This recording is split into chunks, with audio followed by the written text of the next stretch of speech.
you know that you need to get your finances organized, but aren't quite ready to tackle them, then this video is for you. The purpose of this video is to give you a plan and a framework for where to begin so that we can finally get to the money part. The first thing I want you to know is that what I'm about to suggest has nothing to do with money or your finances per se. The reason I'm recommending a way to get started on organizing your finances that has nothing to do with money is because people often feel that dealing with finances feels totally overwhelming and difficult.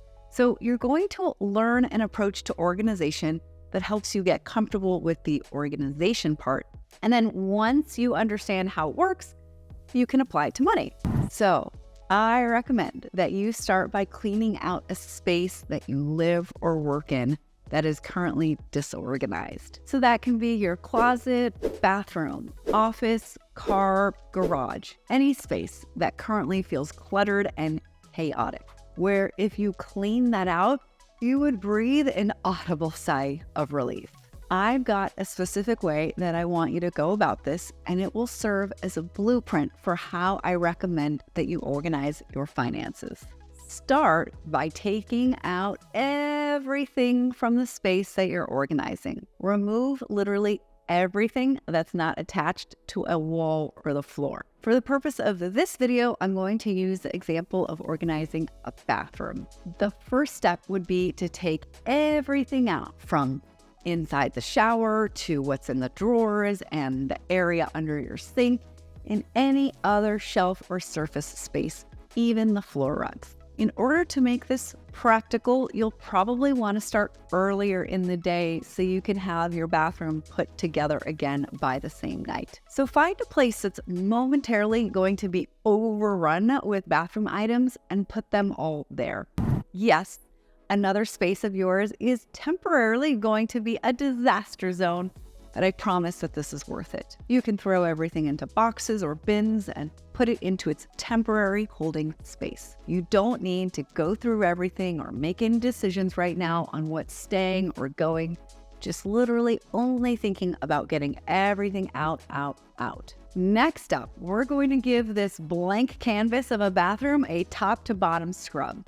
Grab your cleaning supplies and clean off all the dust, dirt, grime that you can from the walls, shelves, from inside your drawers and the vanity and the floor. You can get in those nooks and crannies with a toothbrush if you feel like it. I know that the thought of this might not be very exciting, but once you're done, you will feel an amazing difference in the space. When your space is all nice and clean, grab a couple of clean cloths and a trash bag and head towards that temporary holding space where all your bathroom items are currently hanging out. One at a time, pick up each item and clean it or dust it off. While you're doing that, and this is truly important, I want you to think about how this item or product has served you and how grateful you are for it. If you have a hard time being grateful, that's a good sign that you should throw it out and not get it again. If you are cleaning a product that you love and notice that you're running low on it, grab your phone,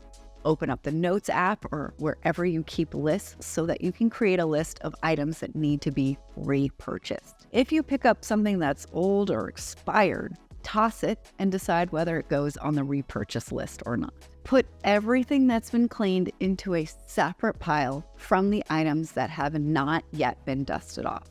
Like I said, this step of not just cleaning, but feeling gratitude for each thing is where I think you'll get to experience the life-changing magic of tidying. I'm not sure if that's what Marie Kondo meant in her book, The Life-Changing Magic of Tidying Up, but this is a part where I think the magic sets in. If we were following Marie's method, it would be at this point where you hold up each item that you ask yourself if this thing sparks joy in you or not. This may or may not work for you. I'm a little more practical, so I'm not going to toss away dental floss just because it doesn't spark joy. I understand that it's helpful in supporting my dental and overall health, so I'm going to keep it, even though on a feeling level, it doesn't do much for me. The point here is to hold each item on its own, clean it, appreciate it, and set it aside into a new pile or the trash. If you're not sure if you should keep or toss something, just hang on to it at this point. Right now, you can just throw out the things you know are definitely ready to be tossed. All right. At this point, you may want to take a little break and come back when you're ready for the next step. So at this juncture, you have a laid out pile of all your clean bathroom items. Now it's time to group them together by category or by function. So everything that you use in the shower gets put into one group, and all your makeup goes into another group. And if you want bonus points, you can even break down makeup into subcategories like eyes, lips, face, for example. So now your giant pile is separated into sub-piles of these bathroom categories. Now it's time to go through the items in each category and see what should be tossed. You might see that you have way too many of the same item, or realize that you just no longer like or use a certain product. You can see an item that you've held on to forever, thinking that someday you would use it, but months or years later, that day has never come and probably never will. And that's probably something that will serve you in all areas of your life. So now you've got your categories cleaned out and only the good stuff remaining. Now is the time for some thinking and planning with respect to your space, in this case, the bathroom, and where things will live. You are finding a home for each of these categories. Any new items that you buy in this category will join the drawer or part of the drawer or whatever space in the cabinet or shelf you have assigned for this category. So think of how much space each category takes up and figure out, like a puzzle piece, where things might fit best. It's like map it out. And don't put anything away quite yet. We're still in the design phase, just thinking about how the space will stay organized and functional for your life. For example, you might put a category of items that you don't use often in a lower drawer, since you don't need to get to them as often. Before you put things away into their new space, figure out what containers you could use to keep things together. So the idea is not to clean everything out and then throw it all in a drawer where it's eventually going to get all mixed up together, and you won't be able to clearly see what you have. So think of containers and drawer organizers and maybe even under the sink shelving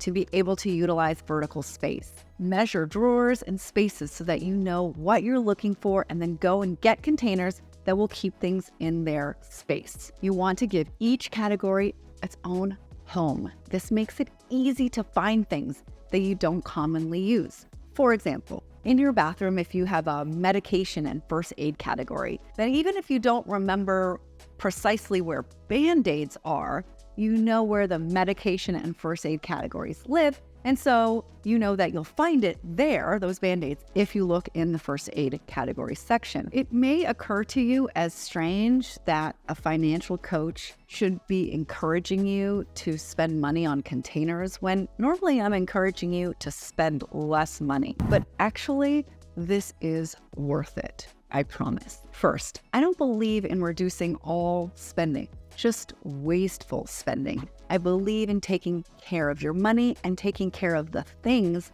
that money buys you. So this is smart spending.